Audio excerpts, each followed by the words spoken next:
Hey everybody, Chris here at Ujoint. Wrapping up this big build. Everyone likes the big vans. They always get more attention when we put them on 37s. Probably because they look awesome. So this van belongs to a buddy of mine. It's a local. He's a local dealer. He had this van and the van that I bought, the V10 slider, the spec slider. He had them. We went and looked at them this past summer.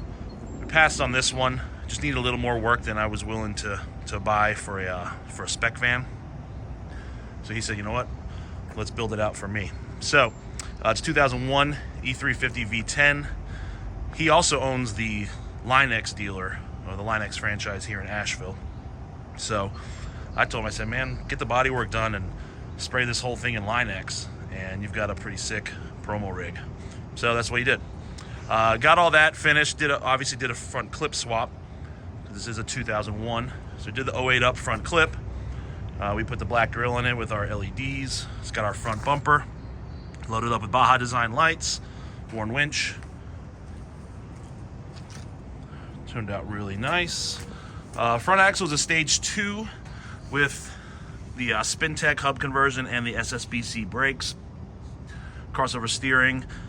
It's got a Detroit True Track with 488 gears. This thing runs really well on the 37s. Got the front receiver there on the bumper. I don't think I mentioned that earlier.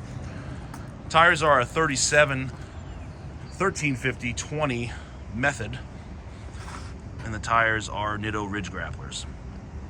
Went with the dual shock upgrade up front. It's got the twin Fox 2.0 reservoir shocks, and they Line-X the flares too, which I think looks great. We left the welting off because that stuff just doesn't work that well anyway, and it was definitely not going to mate up with that Line-X, and I think it worked out really well. Went with our side steps. I'll show you the passenger side in a minute. So this van has a 4R100 transmission. Sent that out for a full rebuild. This van's just got a little over 100,000 miles on it. Full rebuild on the transmission, upgrades, and then we put the 271 behind that. We've been driving it around, trying to get these front springs to come down a bit. It's sitting a little high in the front. I'm not 100% happy with the shackle angle, so we're gonna let them take it, and I'm probably gonna wind up swapping these front springs out because I think they could ride a little better, and the front shackle angle is a little too short. It's got our OBA. We did an S-Pod. Got the switches in the doors for the lights on the front bumper and the air compressor. He's got 2 open circuits. He can run something else in the future. Clean and paint the frame, of course. It's got our Ujoint diff cover in the back. Stock semi-float Dana 60 with 488s and the factory posi. It didn't have a factory posi, but we added it. We did with a 6-inch spring in the back with a 2-inch block to help with the ride. Out back, we've got our Ujoint bumper. We made a few minor mods to fit the 37. This is the second time we put a 37 on this bumper. Obviously, the passenger side door will not open with the tire in place.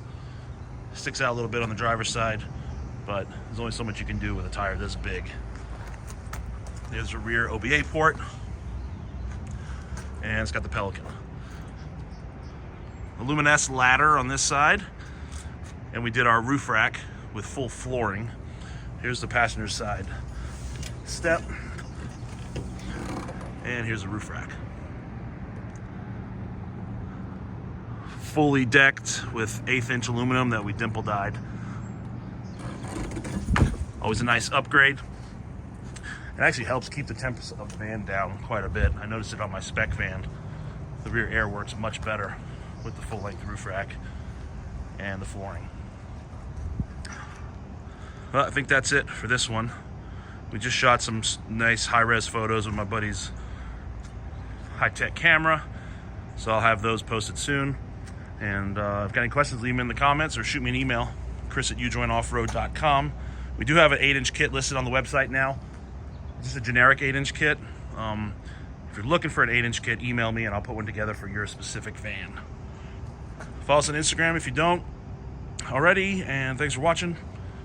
Have a good day.